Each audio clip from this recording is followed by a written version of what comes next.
John looked at me with a smirk that only 5 drinks can bring out.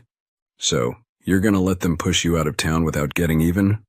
Nobody's pushing me out of town, buddy. This promotion has been in the works for 9 months. It's just a coincidence that I got it after we broke up. How cold is it now? 15? 10? I'll be living in the warm south, and it looks like my new house will be by a lake if they accept my offer. While you're freezing up here, I'll be sitting on a dock waiting for the big catch. Jerk, I chuckled. John loved to fish, but he hated doing it on the ice.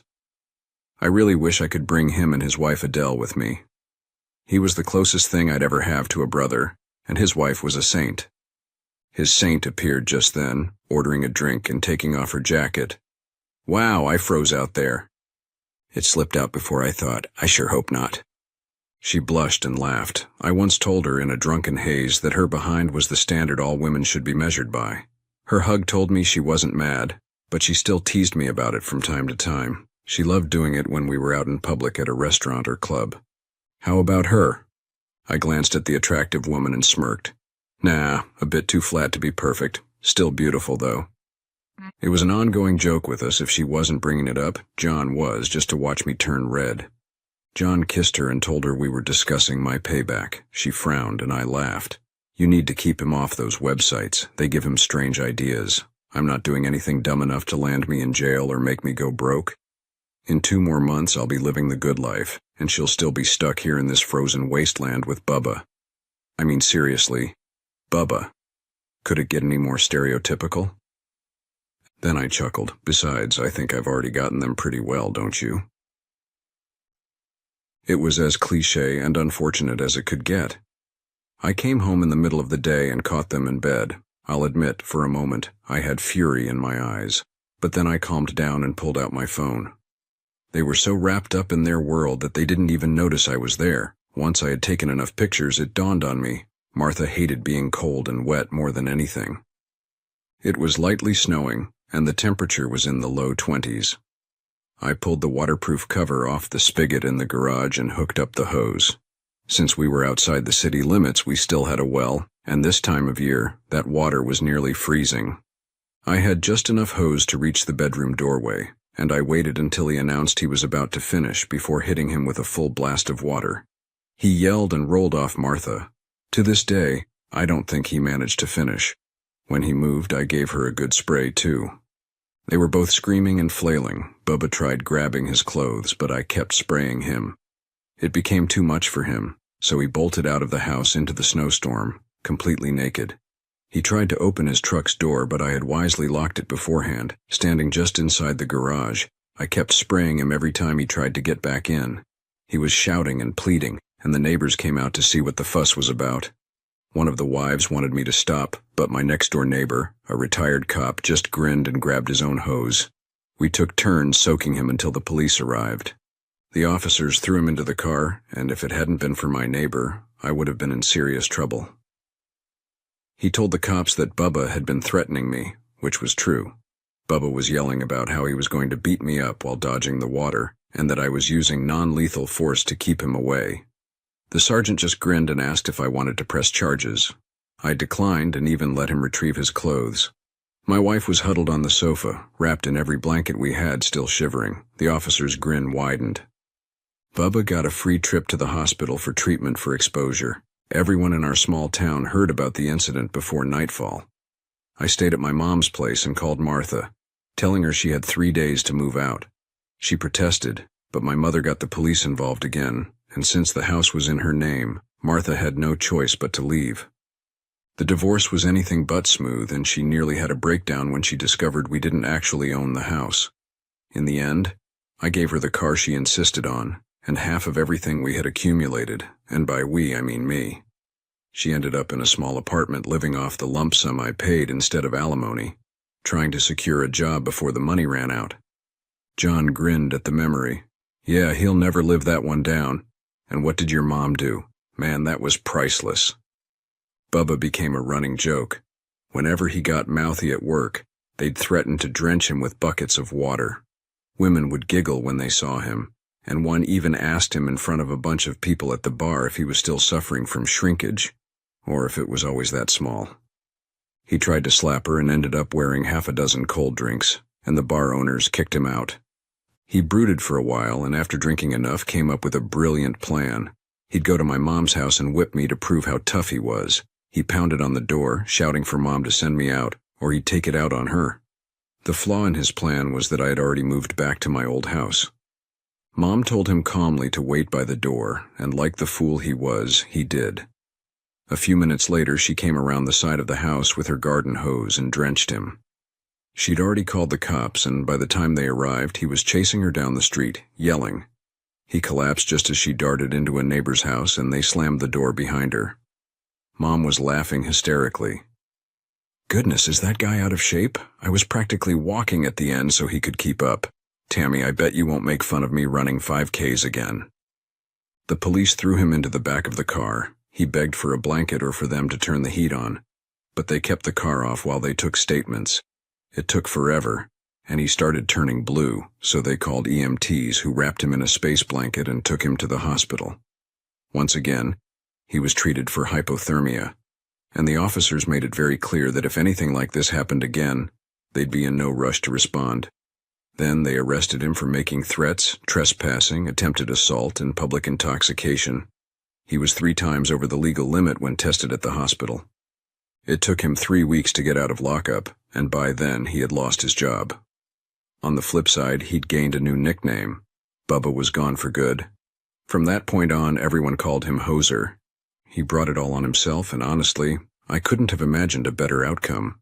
He left town in the middle of the night, and no one ever found out where he went. With Hoser out of the picture, Martha had to face the reality of taking care of herself.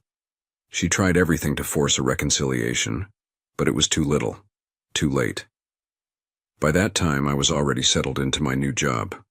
Mom told me Martha got engaged again just a week after the divorce was finalized. She never did like paying her own bills. It must have really stung when our old house went on the market. She tried to get her new guy to make an offer, but he refused. Mom sold it for a good price and gave the money to me for a house at my new location. It was almost enough to buy the lake house I had my eye on, and after closing the deal, I owed less than the price of a used car. I planned to pay it off within 3 years. A few weeks later, I got a knock at my door. There stood Mom, with 3 suitcases. "Bring these in. I'll be staying here until I find a new house." "What? You didn't think I'd stay in that frozen wasteland while you're down here in the sun, did you? Besides, you're my only child, and I refuse to be 500 miles away when the grandkids start coming."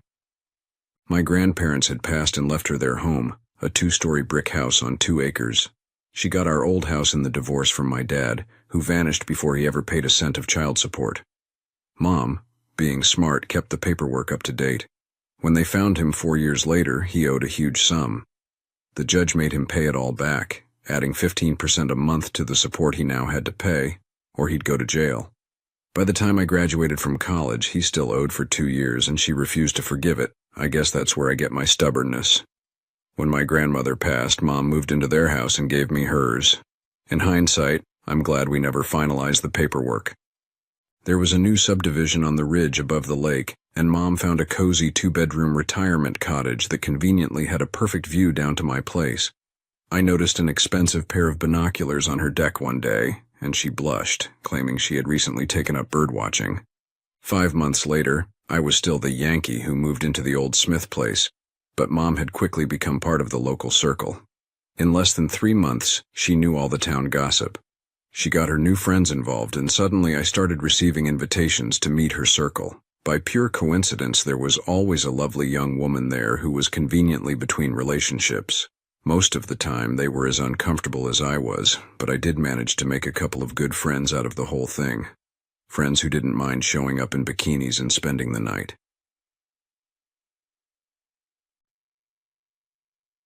A year later, a woman showed up at my place searching for her sister. I hadn't seen her in months, but apparently she had gone missing, and her family was looking for her. What surprised me more was that she had 2 kids with her, twin boys who had just turned 6. She seemed a bit judgmental at first, but after a brief chat, she eased up. I noticed the kids eyeing the dock with curiosity. "Want to go out on it?" I asked, and instantly they grabbed my hands, pulling me along. Mom called out, "Hey, did I say you could go near the water?" I glanced back. "Looks like I've been outvoted. How about we each take one for safety? Let them explore a bit. What's the worst that could happen? They could fall in. We'll fish them out. They don't know how to swim. Then it's the perfect time to learn, I laughed, watching her exasperated expression. Relax. I was a lifeguard once, and my first aid training is up to date. Let's just make sure we don't have to use it. The boys ran up and down the dock while we kept a close eye on them. Every time they got close to the edge, Mom winced. After they'd worn themselves out a bit, they started noticing the fish swimming around the dock, schools of small ones and the big catfish lurking below. I'd been feeding them regularly with a can of dog food, tied off and dropped into the water. It worked like a charm, though I wasn't entirely sure it was legal. Fish? Yeah. Get your dad to bring you sometime and you can fish. One of the boys looked at me with surprisingly sad eyes for a 6-year-old. Ain't got no dad. The way he said it made me think the man had passed away, so I offered my sympathy. His mother snorted. You're giving sympathy to the wrong person. He didn't die. He just ran off to who knows where. They haven't seen him since they were 2. I wasn't sure what to say to that, but I made the offer again, suggesting she could bring them fishing sometime. The look she gave me made it clear that wasn't happening anytime soon, so I let it drop. Just as we were about to head back to the deck, Mom appeared from around the house. Hi, honey. Oh, I didn't realize you had company. I sighed. I was pretty sure her binoculars had already clued her in. It's fine, Mom. This is Annabelle's sister. Sorry, I didn't catch your name. She stopped by looking for her. Maybe you could check in with the Mom network and see if anyone's heard anything. She's been gone long enough to cause some worry. I'll get right on that. It's nice to meet you, Mrs. Juliet. If you hear anything, I'd really appreciate it. I'll try, dear. And who are these fine young men? Juliet smiled for the first time, and it transformed her face completely. The one on the left is Tony, and to the right is Mark. Mark was eyeing the tray Mom was holding. She smiled. I was just bringing my son some cookies. They never get too old for cookies. Would you like one? Maybe a lemonade?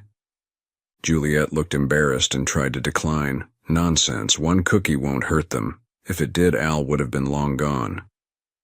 I grabbed the lemonade while everyone settled on the deck. Mom was on the phone saying, frequently. Juliet seemed to be in a much better mood. After hanging up, Mom grinned. Betty talked to Irma, who spoke with Gloria, who mentioned to Jade that her cousin saw your sister 2 towns over at the Traveler's Rest with Joe Morgan. You know he's married, right? This will really upset her. Juliet burst into tears and Mom comforted her. Before long they were in her minivan, leaving town, and I was left with the kids. We looked at each other for a moment. Wanna go fishing?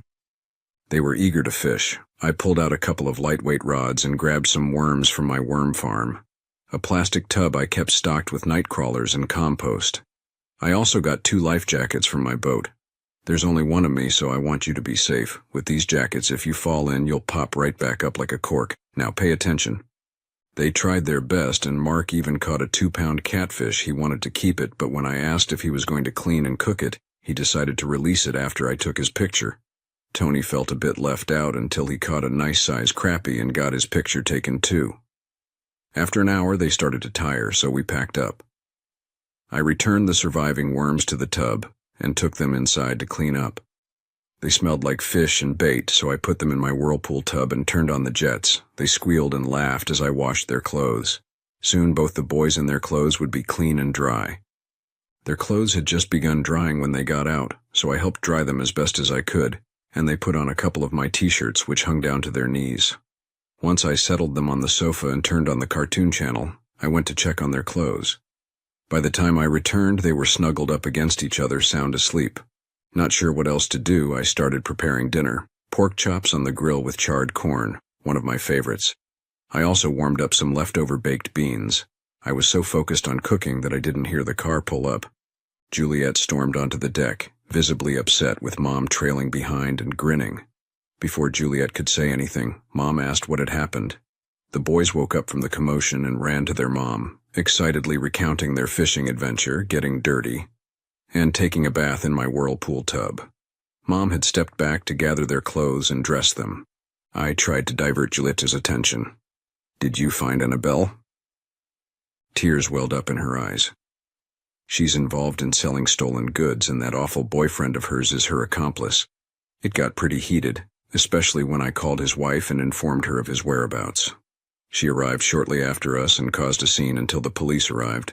When they discovered evidence of their activities, Annabelle and her boyfriend were taken to jail, and his wife plans to use the time to find a lawyer. We're trying to raise her bail, but I'm not sure if we can manage it.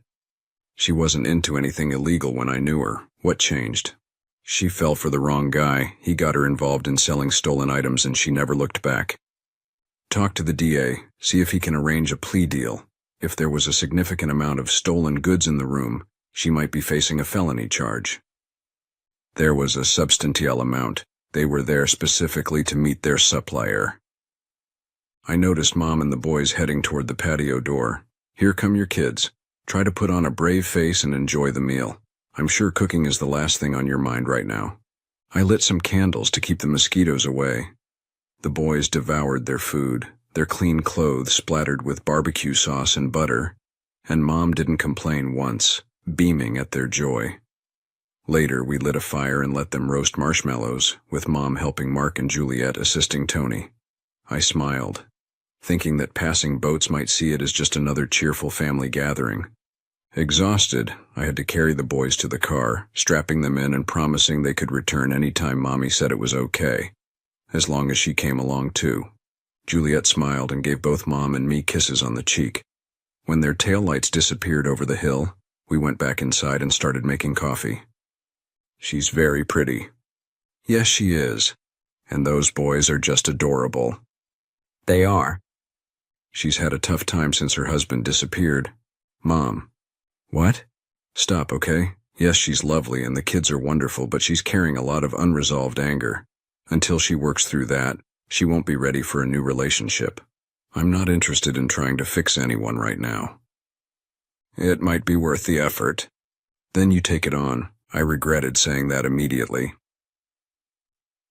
Mom adopted Juliet, and soon the boys began calling her Grandma. She seemed to revel in their affection. Before long, they were frequently visiting, spending time on my deck, leaving me to keep an eye on the boys. After putting up with it twice, I decided to give her a break. Have a great time. I have some errands to run and will be gone until tomorrow. Please lock up when you leave. I had plans with someone for a casual evening. We drove to a hotel 60 miles away, checked in, dined at a restaurant, and then enjoyed the lounge where we spent the night socializing. Back in the room, we shared intimate moments, enjoying each other's company. The initial time together was energetic, but we both had a good time. After a couple of hours, we had a more relaxed second round. The next morning, we showered and spent some time impressing each other with our skills. I think I might have been more successful in that regard. We checked out, and on the way home, I stopped by an upscale boutique to buy her a new dress, as her previous one had seen better days. I dropped her off with a warm goodbye and then headed back home. If we crossed paths again, it would be enjoyable, but there was no deeper connection beyond our time together, so I didn't expect to see her again. Mom was at my door an hour later. Did you have a good time? I had an excellent time, Mom. Thanks for asking. Juliet was a little upset when you left. Why? Because she had to watch her own kids for a change? You adopted them, not me. You raised them. And I'm talking about the mom more than the kids.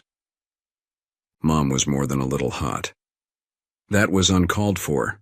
I know how stubborn you are. I was just hoping to nudge you a little. She's a very nice woman. How would I know? Every time I see her, she has you and the kids, and we don't get to have a lot of conversation except over wrangling the boys. Mom, you're not nudging, you're pushing. Let it be. That made her go quiet, and she left shortly afterwards. 2 weeks later, Juliet pulled into my driveway. I was surprised to see her alone. I gave her a quick hug. Where are the boys? They're having a sleepover at your mom's, along with Jan's too. They put up a tent in the yard, but I'm willing to bet the first time an owl hoots, they'll make a beeline for the house. I came to ask if you'd take me out on your boat. It would be really nice to have a little adult time on the water. That is, if you're not busy. No. I'll have to check my social calendar. Well, would you look at that? I happen to be free this afternoon and evening. I'll go get it ready and we'll put a cooler together. I won't drink while I operate the boat, but there's almost a full bottle of drink you like in the fridge. Grab it and a few waters, a little finger food, and we'll be good to go. I had a pretty good-sized boat halfway between a cabin cruiser and a runabout, with a really powerful engine capable of pulling water skiers with ease. She already had the cooler ready and had changed into a really nice bikini and wrap. She grinned when she saw my look. "I'm going to get a little sun while we're out. Keep your eyes on the water. I make no promises." I took the time to slip into my shorts and grab a few beach towels. I have to say we had a really good time. She was more relaxed than I'd ever seen her. I tried teaching her how to drive the boat, but she wasn't interested. We were running at a pretty good clip, and she was watching the water go past. "I bet you could easily pull a skier with this thing. I used to love that." I slowed the boat down to idle and reached in a locker, pulling out a pair of skis and a flotation belt. She was saying no and shaking her head, but her body was ready to go.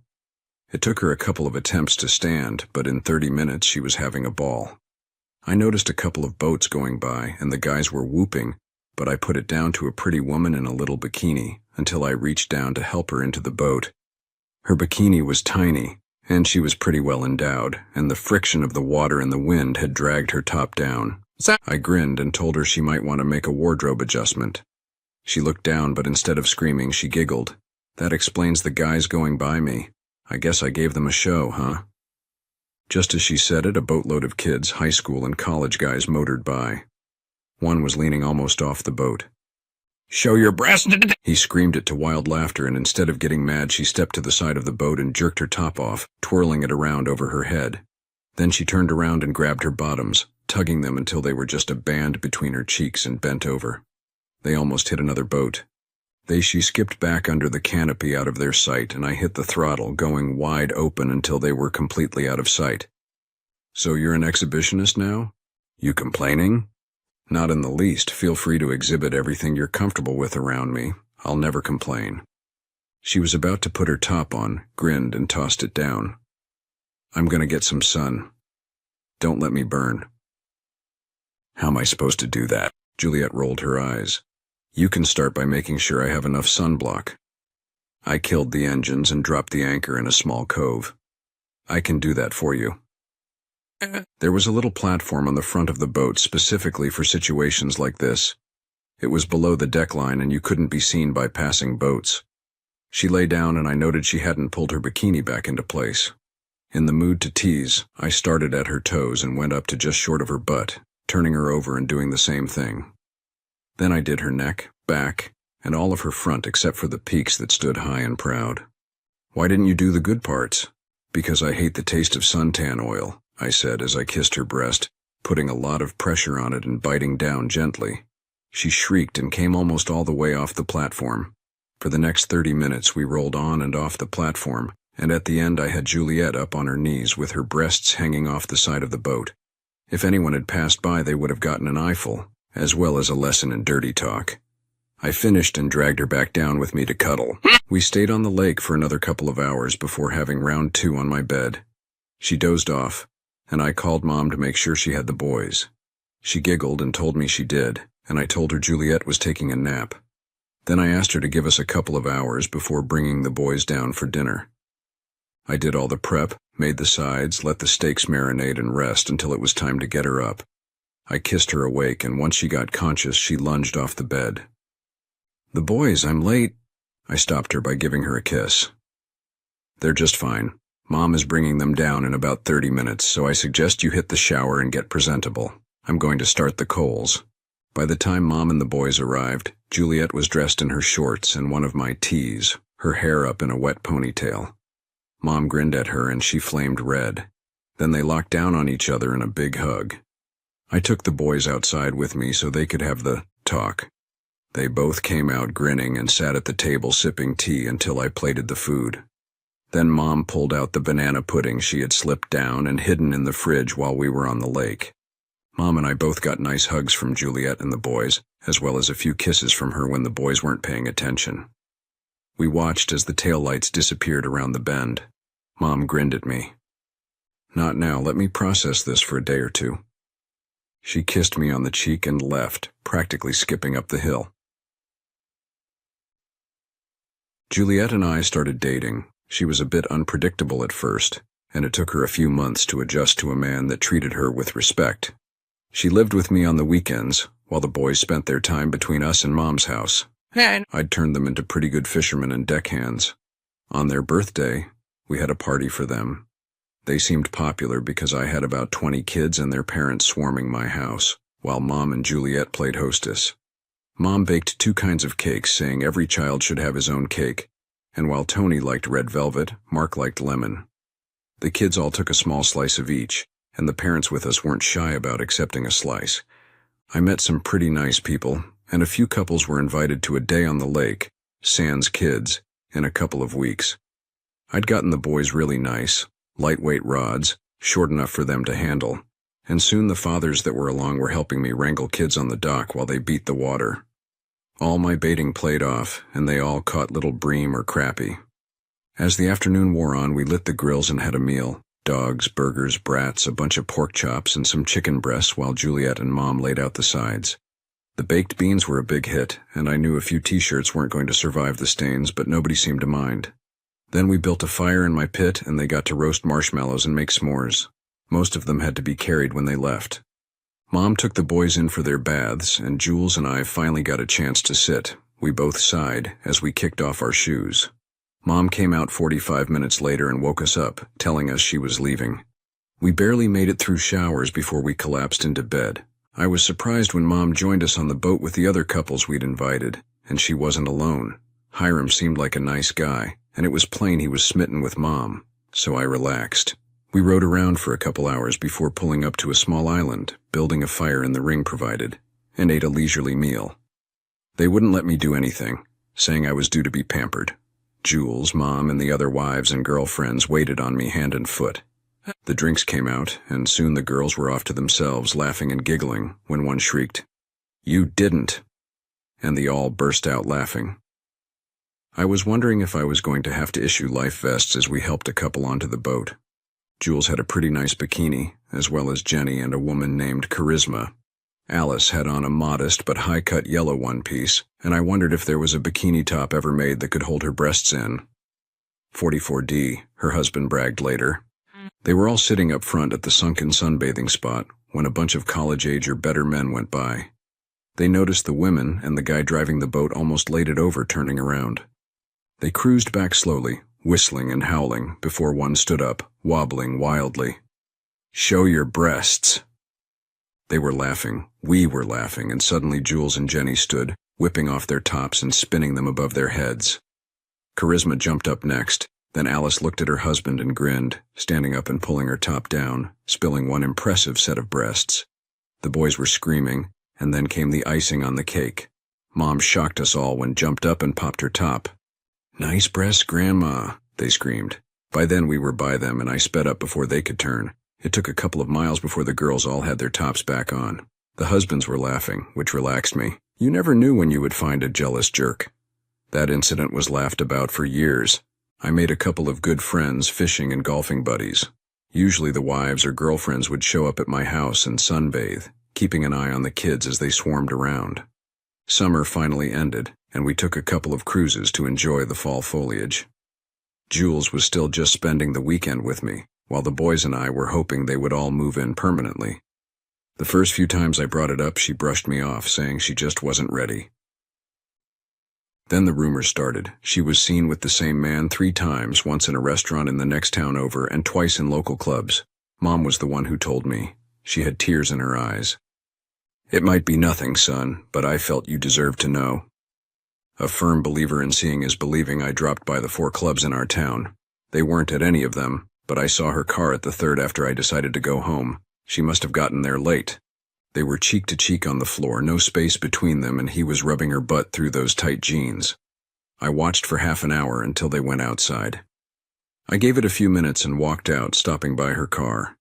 It was hard to tell if they were doing anything serious, but the windows were steamed up. I didn't hesitate, knocking on the window until he rolled it down. I could see her bra lying on his lap.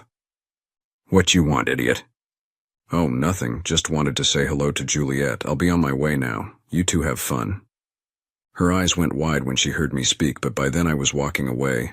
I heard a car door open and a scream, but by then I was in my truck, slinging gravel as I went out of the parking lot. It took her 2 weeks to work up the nerve to come by, without the boys. "Can I talk to you?" "Sure, come on in. It's a little nippy out here now." Because of the season, I offered her a cup of coffee, and when it was poured, we sat down at the kitchen table.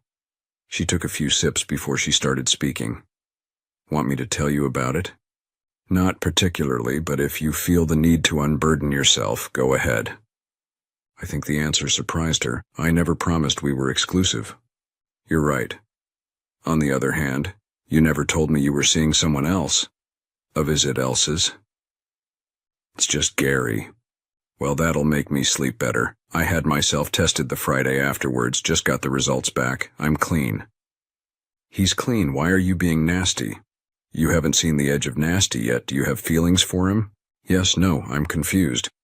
"Good thing I'm not. I won't be your fallback plan, Jules. You can't sleep with him during the week and then drag your leftovers to me on the weekend. You knew I wanted to take our relationship deeper." "Boy, that would have been a mistake." "I think, Juliet, that you should stay away from me for a while, until you get unconfused. It won't make any difference. I could never trust you again. So let's agree it was fun and move on with our lives. Bring the boys around. Don't keep them from my mother, or me for that matter. None of this is their fault." She spent almost an hour trying to get me to go along with the situation before she sighed, gave me a hug, and left. Mom was devastated. She had become really attached to the boys. She called Jules a couple of weeks later, telling her she wanted to see the boys, insisting she bring them by for a visit. She didn't stay, dropping them off and saying she'd be back in 3 hours. Mom said they were really sad that I wasn't seeing their mom anymore, and asked if she thought I was mad at them. She immediately called me, and I had 2 happy boys climbing all over me 30 minutes later. I told them they were always welcome, whether I was with their mom or not, and promised them we'd fish as soon as it was warm again. Winter passed, with 1 snow the whole season. Back home, it snowed just after Thanksgiving, and the ground stayed white until late March. That was a little harsh, even for there. I talked John and Adele into coming to visit me in February. They stayed a week, and we even got a little fishing in. Adele spent time with Mom while I took John golfing, and the week went by quickly.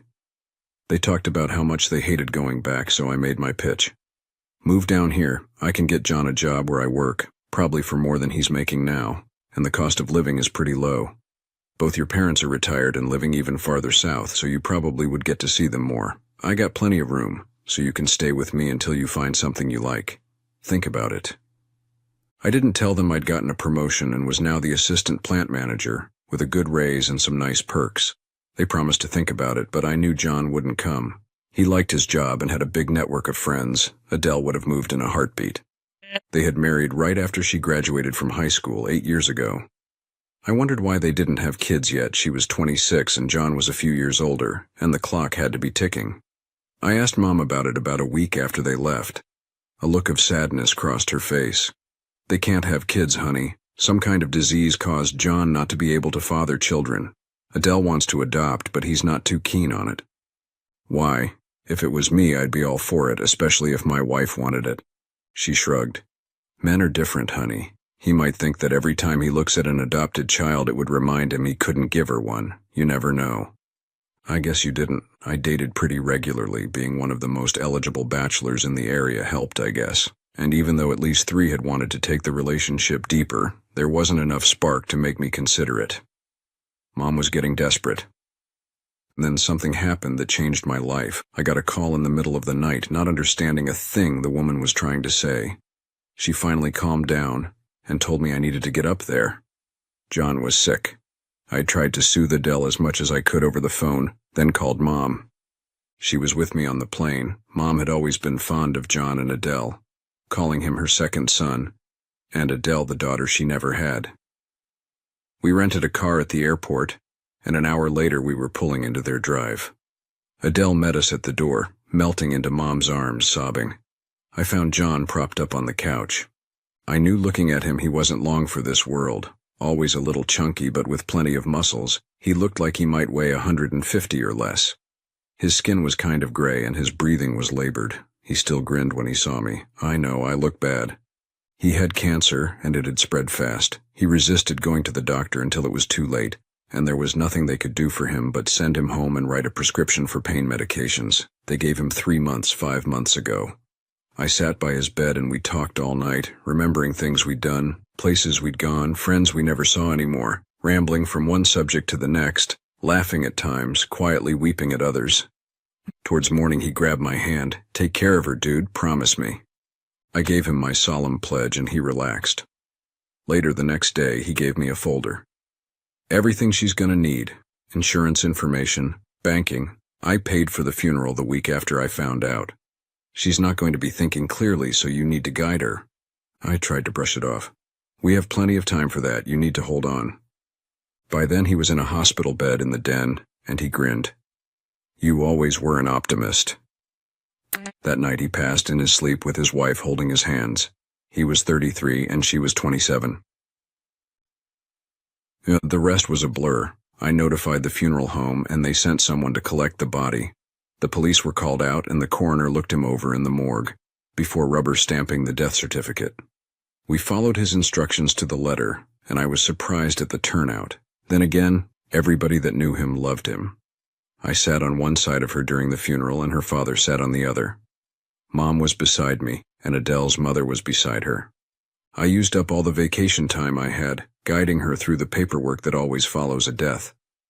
I gave a copy of the death certificate to their insurance agent, and she got the check in a week.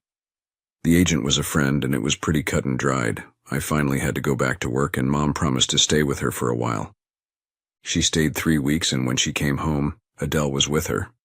Mom said she wanted to get her away from the memories that kept popping up with every turn. Adele was a zombie for another month before she came to me. "I need a job. Your mother is wonderful, but I need to get out and at least try to be productive again. Between the insurance and selling the house, I've got about $400,000, so I need to go house hunting."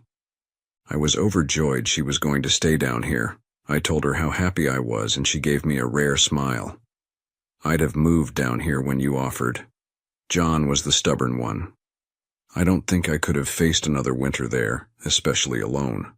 My company hired her on my recommendation. We didn't work together, but we did eat lunch together 3 or 4 times a week. It turns out she was very good at the job she got, improving our efficiency in that department by 4%, and while that doesn't sound like much, the owners were ecstatic. She made friends and found a small apartment.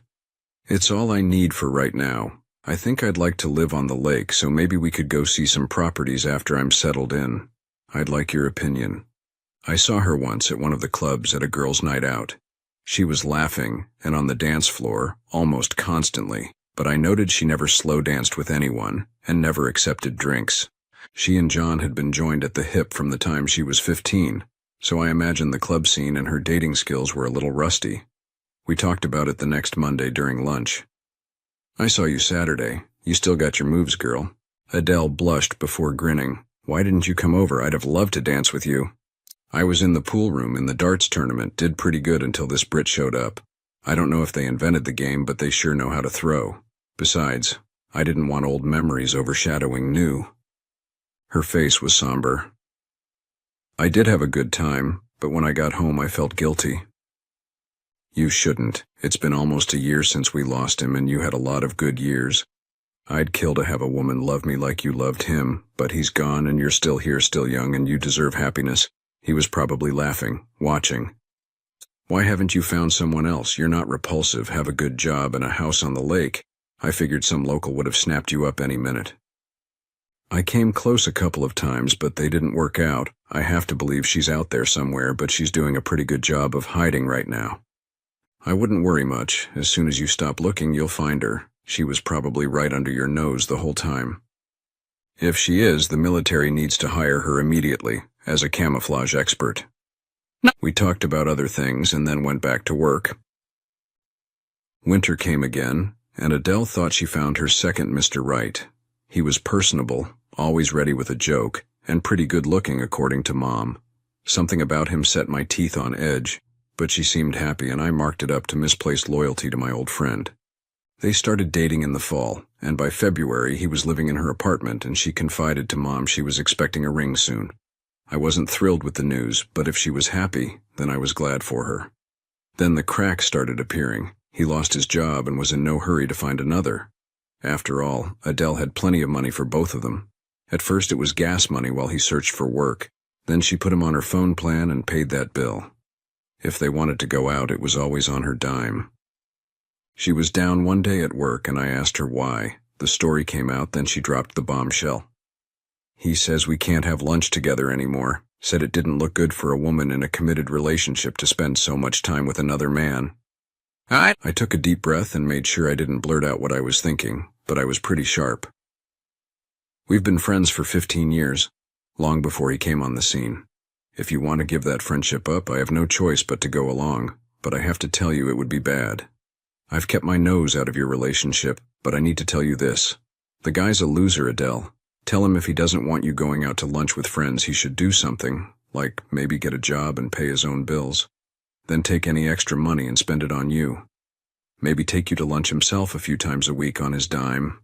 I'm sorry, honey, but the gloves are off, and truth be told, I can't stand him. You're a fool if you marry him, and if you do, don't expect to see me at the wedding. Good luck, you're gonna need it. I got up and left in the middle of the meal, and the last thing I saw was her sitting at the table, bright red, with her mouth hanging open. The next couple of times she called me for lunch, I made sure I was too busy to go. She looked like she was going to cry every time she saw me at work. Then it happened. We were experiencing one of our rare snowstorms, and I was sitting in front of my fireplace, alternating looking at the flames or the snow coming down outside, when a car pulled into my drive. I idly wondered who would be out in this storm. There was easily 3 inches on the ground, and Southerners weren't known for their snow driving expertise. I made it a point to stay off the roads, not because I didn't know how to drive in conditions like this, but because 90% of my neighbors didn't. I'd laugh after a snowfall, seeing all the vehicles in the ditch. Sometimes I'd grab the tow strap, put my truck in the 4-wheel drive, and ride around pulling people out. I wouldn't take money, but I never turned down cookies or a cake from grateful wives. I opened my door to see Adele getting out of the car, but instead of rushing out of the storm, she was moving slowly. I helped Adele inside, noticing her discomfort and bruises, and asked what had happened. She explained how things escalated after giving Trey an ultimatum about getting a job. When she refused to pay for his truck, he lashed out, shoving her into the furniture and leaving her with bruises. I grabbed that brass lamp you hate. He got close, and I swung at him as hard as I could. She left him in pain on the floor and came straight to me. I immediately called one of my fishing buddies, who happened to be a cop, and told him what happened. She needs to file a complaint. We're running our 4-wheel drive vehicles right now, and the storm's got them with their hands full, but first thing tomorrow she needs to come in, if she can, and do the paperwork. I'm going to tell them you did a phone report because of the storm, and to keep an eye out for him. She's gonna stay with you, right? She's not going anywhere. Good. I doubt he'll try to come after her in this weather, but keep an eye out. It might be a good idea to take a couple of pictures and send them to us, while the marks are fresh. Surely he's not that stupid. Thanks, Hank. We'll be in as soon as the road's clear. I'll send the pictures in a few minutes. It turns out he was that stupid, and all the drinks he'd consumed lowered his IQ even farther. Like I said, I live right on the lake, and my backyard slants towards it. He came roaring in, driving the new truck, and clipped my truck because he couldn't get stopped.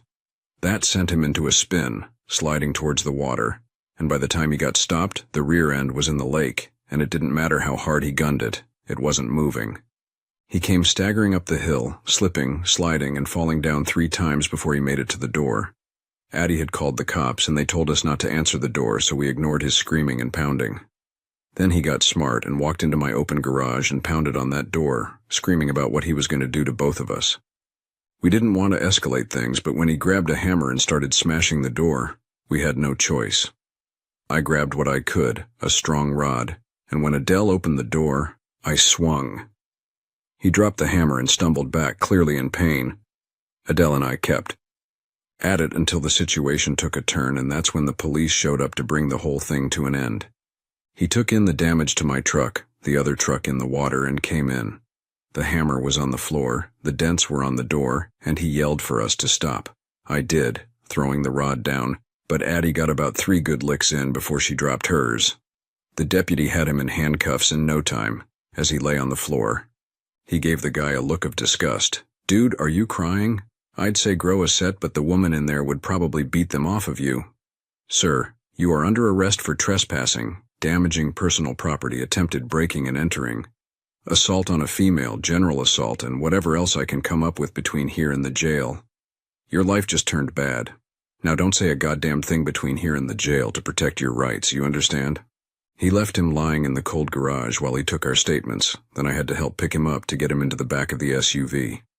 I got Adele into the shower to warm up, leaving her one of my teas and a thick robe. She slept with me that night for security.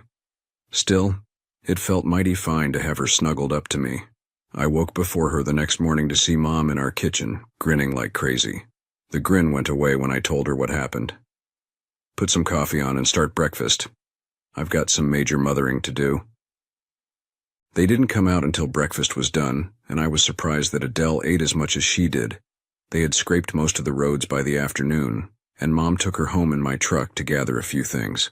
She was going to stay with her for a while, until she felt safe. They came home with glum looks. Mom gave me the news. He trashed the apartment, broke up the furniture, and threw most of her clothes out in the snow. We sorted what was salvageable, and both our washers and dryers are going to be going for a while. She reported it to the apartment managers, telling them who did it. They're looking at charging him for the damage to the walls and kitchen sinks, but it looks like Adele's security deposit won't be refunded at the end of the lease. The attack happened on Friday, so this jerk didn't get in front of a judge until Monday, and when he did, he almost fainted when they read the charges. The car dealership he'd gotten the truck from was after him, because over the course of the 2 days it took for a wrecker to come out, it had slipped all the way under the water, totally ruining the engine and the value of the truck. Even if they fixed it, it would have to be sold under a salvage title, and most banks wouldn't loan money on a salvage title. The truck was 3 years old and valued at $34,000. The trespassing charge was upgraded to felony trespass, a much more serious charge. The damage to my truck came to $6,000, and because the truck he was driving had dealer tags on it, the dealership was forced to pay for the repairs, which they immediately added to their suit. The damage to the apartment came to $4,000 for structural repairs, and her furniture and personal belongings were priced at $3,000. Then there were the assault charges, assault on a female being a really serious thing in this state. Add to that the 2 attempted assault charges, the attempted breaking and entering, and he was up the creek without even a boat, let alone paddle.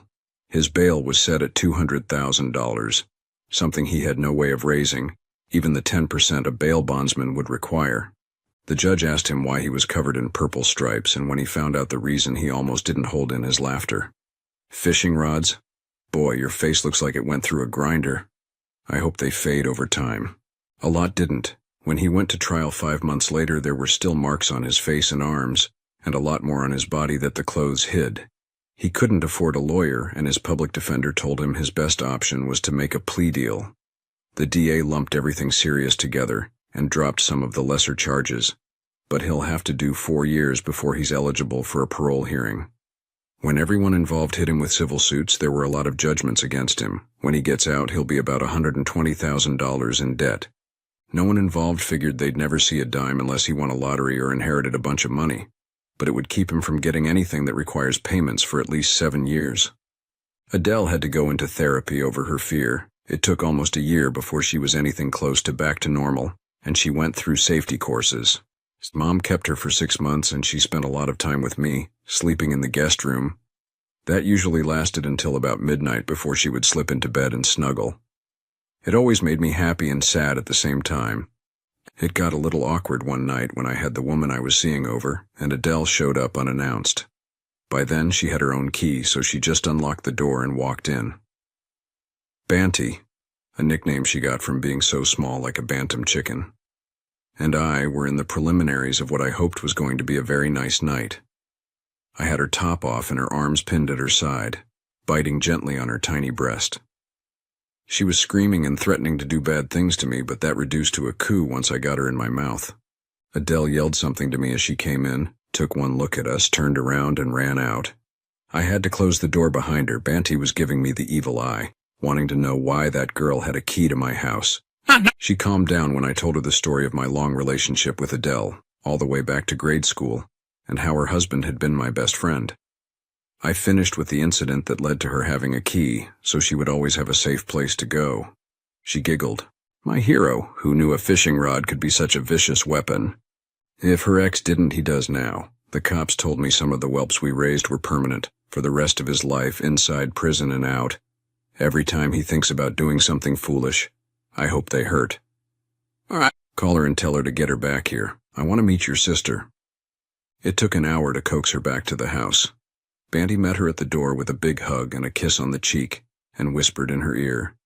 He might be a little grumpy. You coming back derailed all his plans. Well, I hear delayed gratification makes it sweeter, a lesson he'll have to learn. Addie flamed red before giggling, and when they came in arm in arm, I knew I was in for a long night. They were still giggling, sharing secrets, starting on their third bottle of drink, when I gave up and went to bed. I was up bright and early, so I put on a pot of coffee, then woke Banty with a big kiss and a smack on the butt. Get up, lazy bones. Breakfast will be ready in 30. She moaned and tried to hide her head, and I snatched the comforter off the bed, admiring that tight little body and her tiny panties and camisole. She snarled, but I grabbed her up and gave her another kiss, then pointed to the 3 ibuprofen and the glass of water on her nightstand. She swallowed the pills and drank the water. Give me an hour before breakfast. I'm going to go get your other girlfriend up. I hope she feels as bad as I do. I piddled around, drank the coffee, then set another pot. I heard the shower start and a few moans. Then they strutted into the kitchen. Banty was in a new camisole panty combo, and as far as I could tell, all Addie had on was one of my t-shirts. They giggled at the look on my face and teased me without mercy while they ate breakfast. We're going out on the boat this afternoon. Get it ready. Then they threw on shorts and tees, jumped into Addie's car, and took off. A little while later, I saw the car in my mother's driveway, and I idly wondered if they would leave poor Hiram alone. He'd moved in a few months back, and just last week I noticed Mom's new ring. It was a rock. Hiram was pretty successful, and was prone to spoil Mom if she'd let him. They came in laughing a couple of hours later. Mom's getting married. I grinned at Adele. What gave it away? The fact that her left hand practically drags the ground from the weight of the rock on her finger? The really good mood she's been in lately? Can't get anything by you girls, huh? They rolled their eyes and started talking about wedding plans. Mom and Hiram came down and announced they were coming along. So we cast off with high hopes and a cooler full of drinks. Hiram drank as much as I'd ever seen him do, and we talked. Nervous? Absolutely. Your mother is a woman, and I hope I can make her happy in the future. Too late for that. You've already succeeded in making her as happy as I've seen her since before Dad passed. I can hear her now, sighing and looking at me with big eyes. You know, it's just a shame your poor mother is getting married before you do. It looks like I'll have to depend on Lisa and Jerry for grandchildren. They were Hiram's children from his first marriage. He grinned. Yeah, well, she's already hijacked Lisa's too. She spent most of yesterday baking with them and teaching them to call her Grandma, smiling every time they said it. That being said, there's 2 fine women up front. Either one would make an excellent daughter-in-law, think about it. You two, I'm doomed. Banty and Adele became best friends. In fact, I found myself a little jealous of the time they spent together. They made quite the pair. Adele was a big girl with long blonde hair, and Banty was tiny at 5 feet even, and weighed 98 pounds. She wore her jet black hair short, which showed off the diamond studs I'd gotten her for her birthday. We'd met at a company event. She was a vendor, but they were invited, and she got chosen as the one to show the flag. I thought she was a kid at first until she turned around, and I got a good look at her body, clad in a simple top and shorts, and the first thing that popped into my mind was now I knew what a goddess left in the dryer too long looked like. The image made me grin, and she smiled back. My PA, who was a good buddy of my mom, introduced us. Mom had included her in the quest to marry me off, and I had to set boundaries from time to time, which she promptly stepped over. She would grin. You won't fire me. You told me just the other day I was the best you ever saw at what I do. Besides, if you did, your mother would make your life miserable until you got me back. She thinks I need a raise. You might want to talk that over with her. Now, like I was saying, young Sarah, the new hire in accounting, she's as cute as a bug. Single, too. I'd bet she'd love it if someone showed her around. Then arrange it, just not with me. She doesn't work for me, but her boss does, and if we hit it off and then split, bad things could happen. I won't do any fishing in the company pond. She sighed. Bev said you were stubborn. Forget Sierra. There's a lot of women in this town looking for you. Me? Yes, you or someone like you. Young, professional, established in a good career with a nice house and paycheck. You're not too bad on the eyes either. Overall, you're a pretty good breeding prospect. You lose a few points for being a Yankee, but I'm sure they would be willing to put in the effort to train you. With that in mind, I still wanted to meet this pint-sized sexpot. She seemed delighted to meet me. Then she turned to Gladys. Am I 23 or 4? Gladys turned red, which I thought a novel look. 26, but I feel good about this. Alicia, Banty's real name, smiled at my confusion. That's the number of times you've been introduced to eligible young ladies. There's a pool going in your company. Well, several, in fact. What the lucky number will be, how soon you'll marry, the time and sex of your first child. Jesus, you guys are easily amused, she shrugged.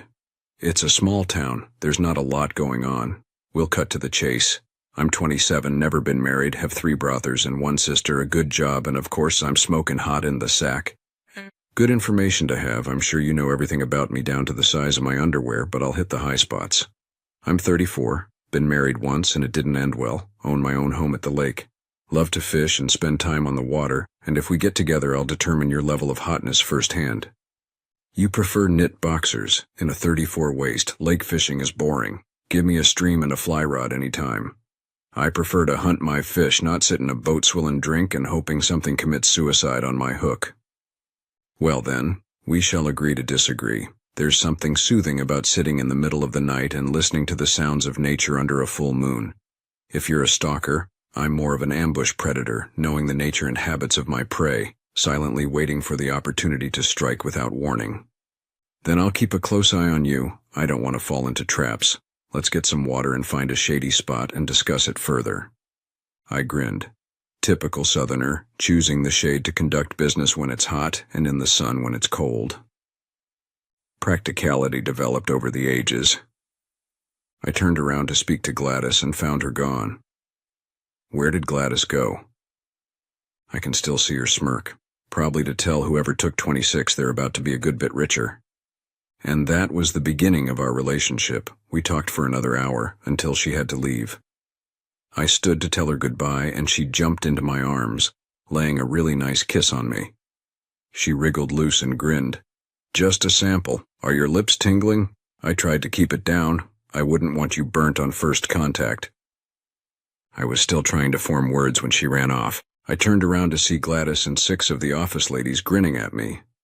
Not the first word, Gladys, I said as I strode away. I heard the laughter and looked to see her with her phone out. Mom would have a full report before I was in my truck. Banty showed up the next Wednesday. I looked up to see her standing in my doorway. Her grin made me feel good. Come on, you're taking me to lunch. Somewhere nice, I know you can afford it. Oh, and when we pass Gladys, expect a big smooch. Might as well start marking my territory now. It was indeed a big smooch, and I grinned at Gladys when she let go. I'll be a little late coming back. Gladys, take a message if anything comes up. She mumbled, yes, boss, while she was trying to get her phone out. Gladys, I'll be at the Honey Hog if my mother needs to reach me. Alicia was still laughing when we went out the door. Lunch led to dinner. I took her to the closest city. The entertainment options in town were limited to say the least. I think she enjoyed the dinner theater, and we walked a bit before going home. She felt really good on my arm, despite the height difference, and we talked and texted a lot over the next few weeks. I felt like we hit some kind of milestone when she invited me to Sunday dinner, lunch to us non-Southerners, to meet her family. I think they liked me. Her dad had his cooking rig out, and 5 Boston butts were on the grill, as well as 3 chickens and a brisket. Ain't worth firing up for just a couple of butts, he told me, as I shoveled coals in while he tended the meat. I watched and learned because I wanted to be able to replicate what he'd done. We talked about rubs and favorite sauces. He was surprised I favored the vinegar pepper flake version over the sugary Piedmont sauces.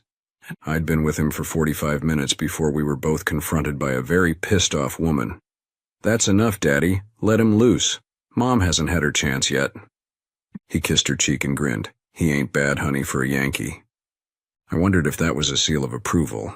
Alicia's mother was almost as diminutive as her, but she had blonde hair. She was sweet and unassuming, but when we were done talking, I kind of understood interrogation techniques. She gave me a sweet smile and kissed my cheek, telling me to go help her husband while they got the sides ready. I grabbed a couple of bear claws and started shredding while he sliced the brisket. He left the chickens alone, and when her brother showed up, it reminded me of nature documentaries of hyenas savaging a carcass. Finally, everyone took to rockers and chairs on the front porch. Banty led me to the swing, where she could snuggle against me.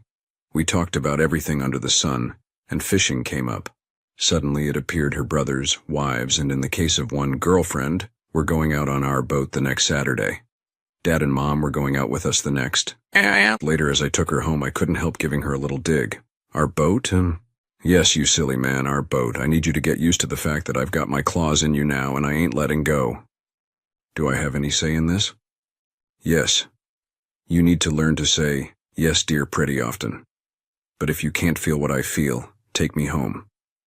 If not, we'll be sleeping at your old house, my new house tonight. Here's a hint of what I'm offering. I don't know when she lost her bra, but she yanked her blouse open to show as perky a pair of breasts as I've ever seen. Grabbing one of my hands, she covered her closest with it. Her clothes never made it inside. I had to go out and pick them up the next morning and run them through the dryer to warm up. She might be small, but she was extremely flexible and tied me up in knots. The beauty of a small woman is you can handle her like a doll, and Banty urged me on. That's it. Use me. Take what you want. Don't you ever ask me.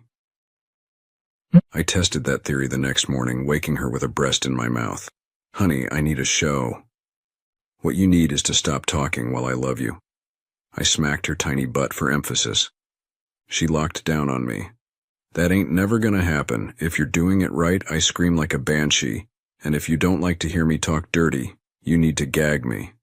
It was a pretty lengthy session, and she knew words that would make a lumberjack blush, but she was cooing at the end, and when we finished, she gave a big sigh before cuddling. Love you, babe.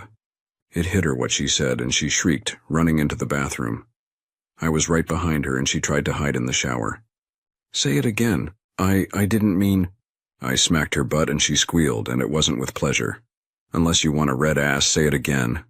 I sobbed, love you, I'm sorry. If it wasn't so fine and I didn't like it so much, I'd do that very thing. Now listen to me. You're going to repeat that to me at least every half hour until I take you home, understand?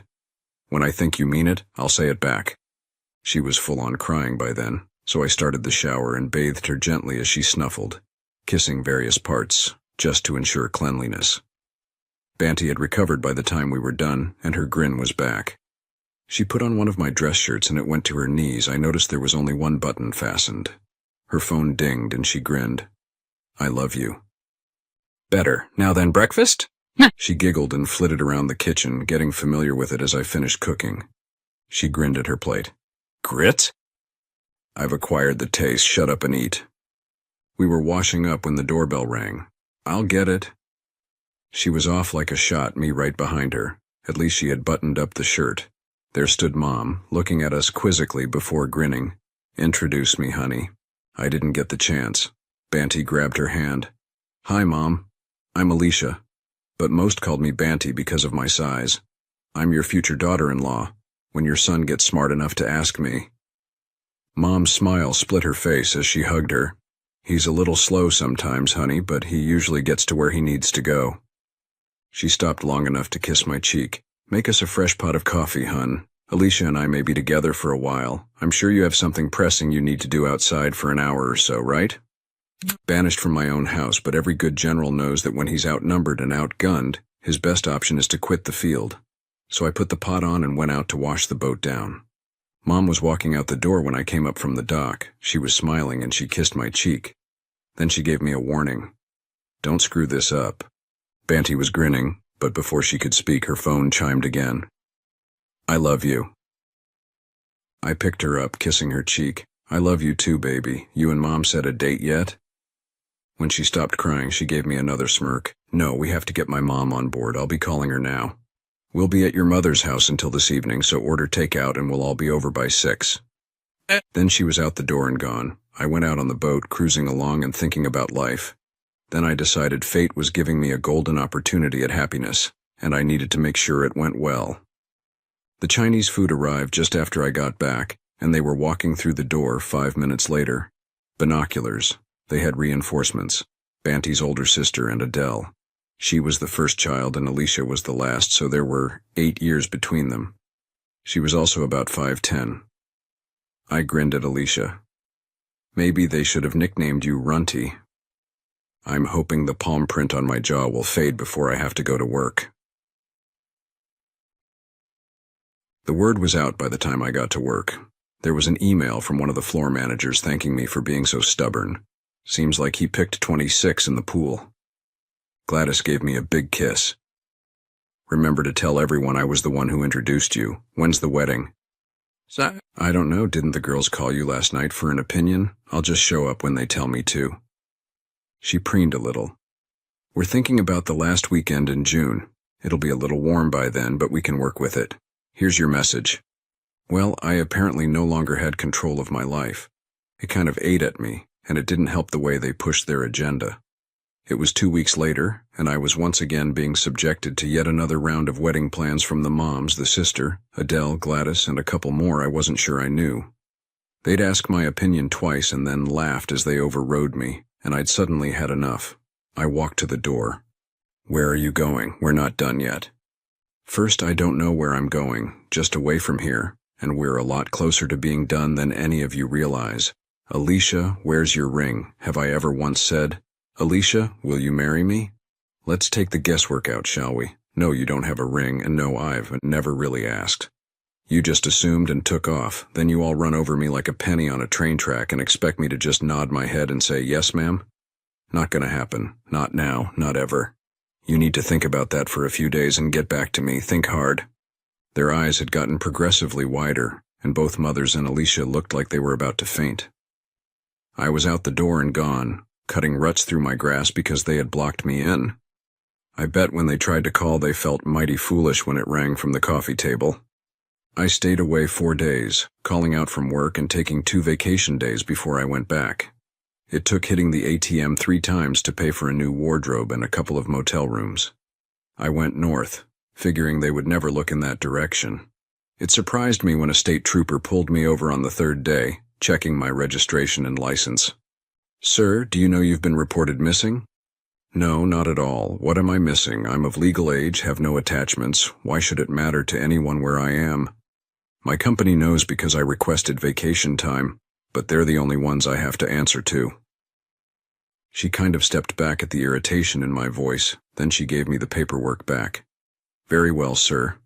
I'll cancel the missing person bulletin.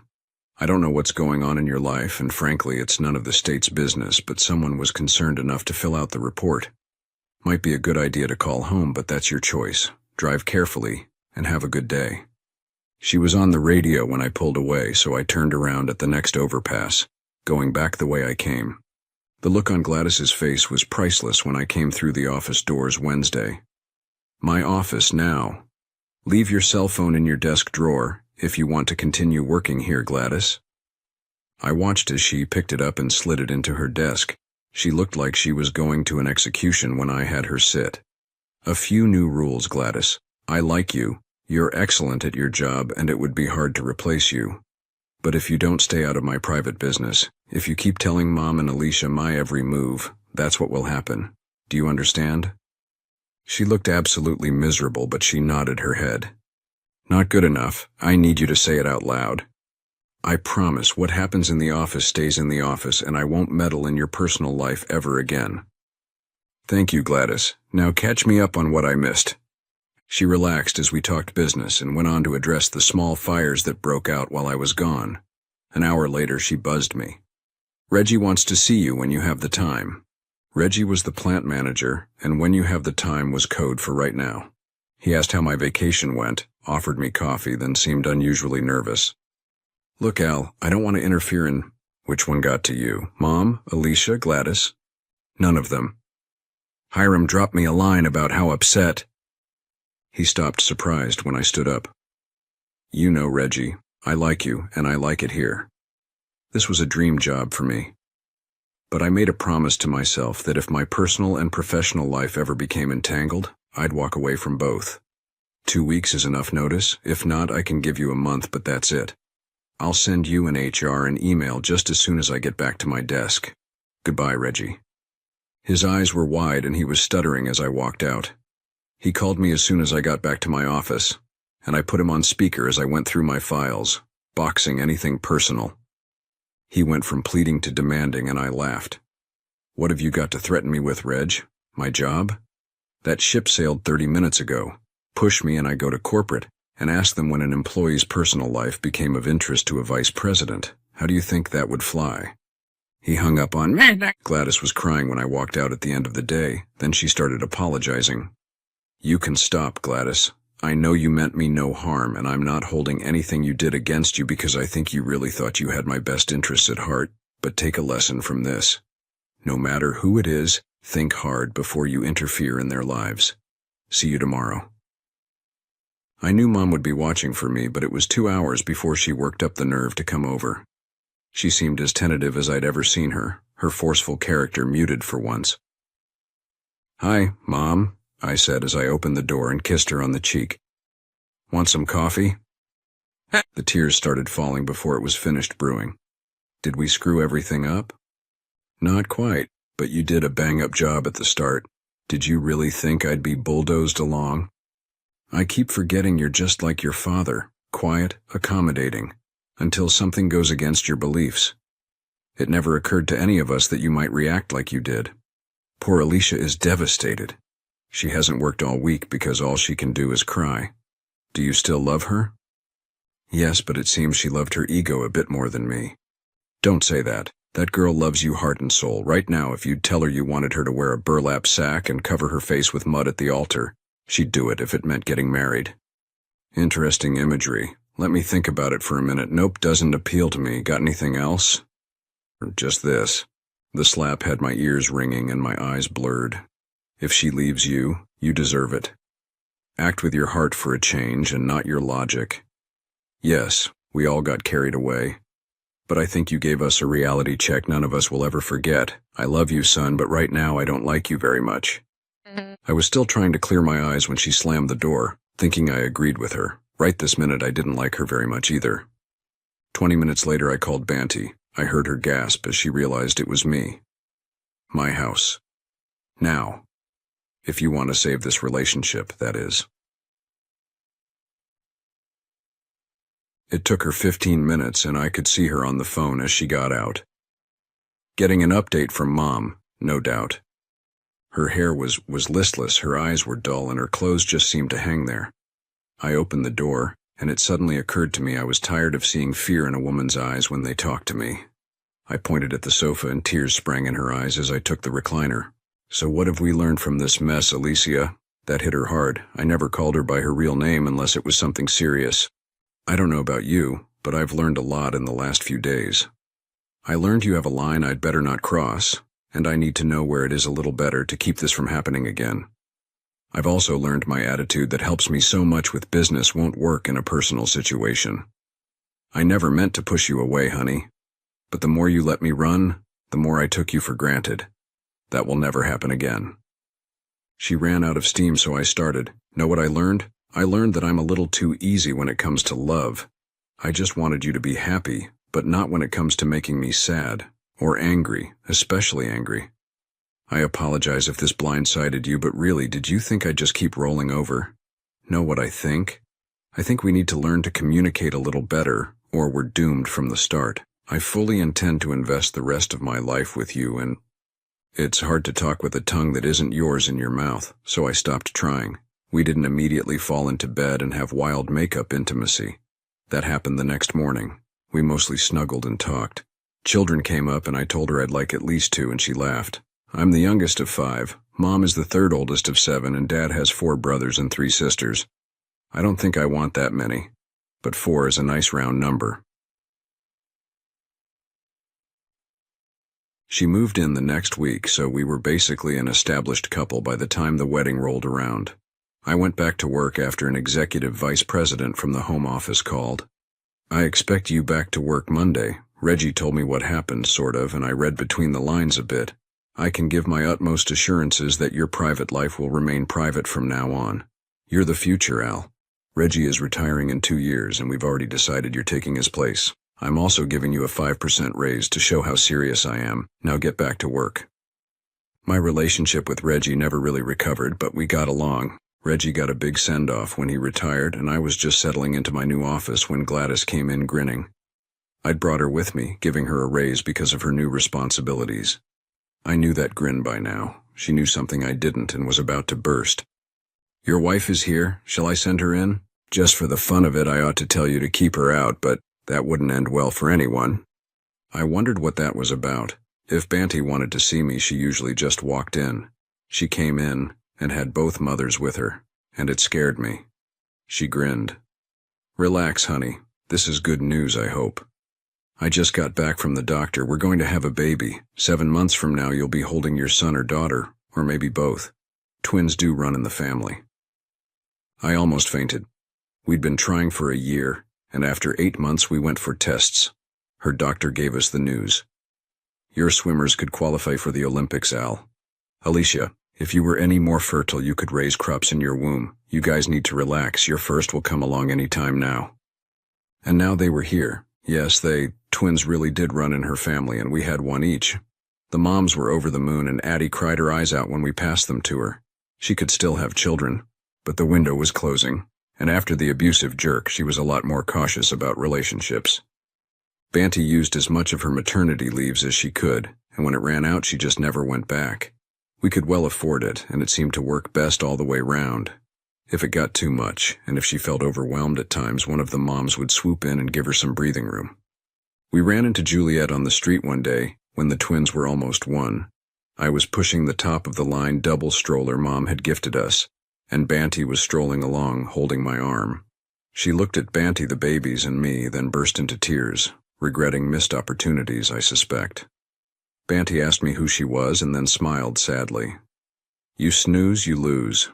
I'm guessing right about now she's wishing she'd made better choices, but that window has passed. You're mine now, and nothing would ever change that. Mom was still close to Juliet, and doted on Tony and Mark. She would keep them for a weekend occasionally, and they always ended up at my house. And if it was weather fit, we almost always went fishing. I still hosted their birthday parties, starting again after the 2nd year Juliet and I had parted company. As they got older, they and their friends would spend the night, and it always included a round of catfishing. Juliet would come for the party, and then disappear as soon as it was over. She had relationships. She'd even married the guy she was seeing during the week, but it fizzled out after about 18 months, and she seemed to stop looking.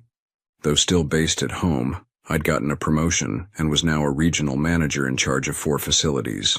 The pay raise was pretty good, and we banked most of it, using some to fuel college funds. I just got my first yearly bonus for my new position, and it was enough to shock me. I scheduled a vacation for the first week of February, one that included both mothers, Hiram and Addie, in Bermuda. We enjoyed the sun and sand, playing with the babies on the beach, helping them build sand castles and holding them while the warm waves lapped at their feet. The moms stayed in while Banty, Addie, and I hit a couple of clubs.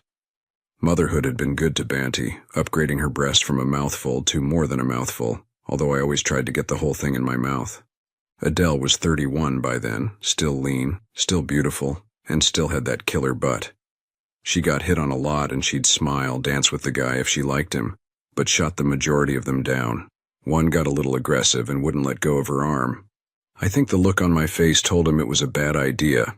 The ladies surprised me, leaving me and Hiram the babies while they had a day shopping, dining, and a short stay at a topless beach.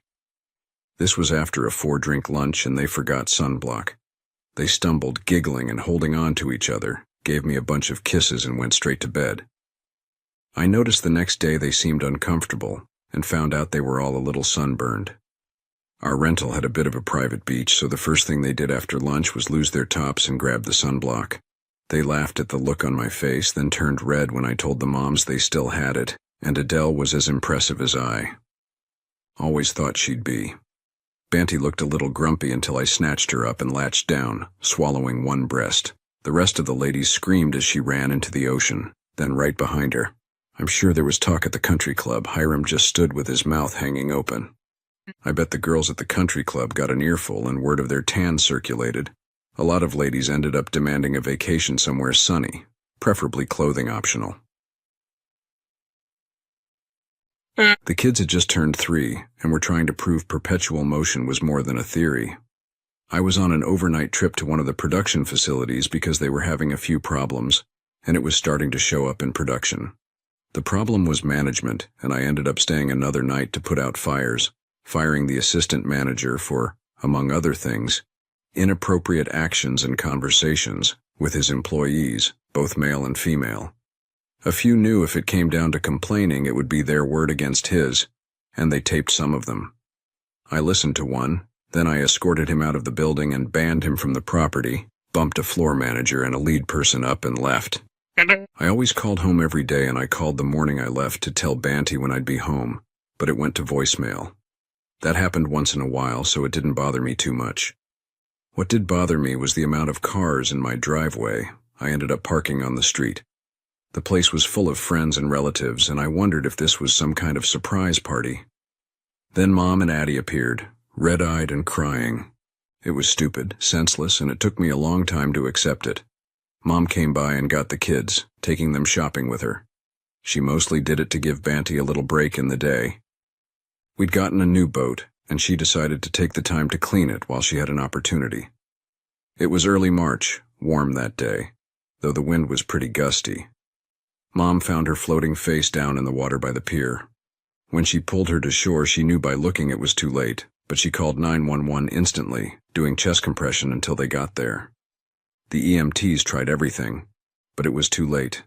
Her official cause of death was drowning. There was a good-sized bruise on her forehead, and the authorities speculated that a gust of wind had caused her to fall from the boat, hitting her head on it or the dock and drowning while unconscious, and I barely remember that time.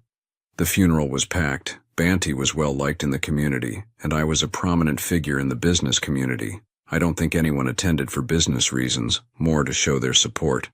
She was 30 years old when she passed, and it was 2 weeks before I returned to work, and probably 3 months before I was back to speed. But upper management never said a word. The vice president who had so much faith in me begged me to go to counseling, telling me the company would pay for it. Addie practically dragged me to the sessions. But after 5, I was coming to grips with everything. Both moms took turns caring for Johnny and Carol, and Adele came by every day. I ended up decorating a bedroom for her because she stayed over 3 or 4 times a week, both to keep an eye on me and to spend time with the kids. I asked her once after almost a year if she was tired of us, and she surprised me by breaking into tears. Mom seemed pretty ticked as well. 2 years later, I surprised Addie by telling her we were going to the Christmas dance at the country club. She seemed hesitant, asking if maybe I wanted to go with someone that might interest me romantically. The expression on her face was priceless when I told her that was precisely why I was taking her. She burst into tears and ran into her bedroom, slamming the door. I sat on the couch and tried to figure out how I misread her so badly, miserable. The door opened and she was almost timid when she sat down beside me. "You sure?" "Absolutely. I've always admired you, Addie, and I don't mean just physically. You're one of the kindest people I've ever met. You help friends, family, even total strangers if you think they deserve it. We always loved each other as friends. It was just bad timing and a serious lack of confidence on my part that kept us from getting together." She had a small smile playing on her lips as she asked, "Lack of confidence?" "You've always intimidated me a little. Your brains, never mind your beauty, put you out of my league. I felt like I could never be enough for you, but like the Brits say, he who dares wins.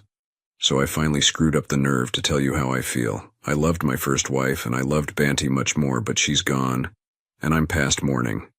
You're here. You're the only mom the kids have ever known, and they love you, maybe more than I do. I can't see life going forwards without you. Will you consider it?"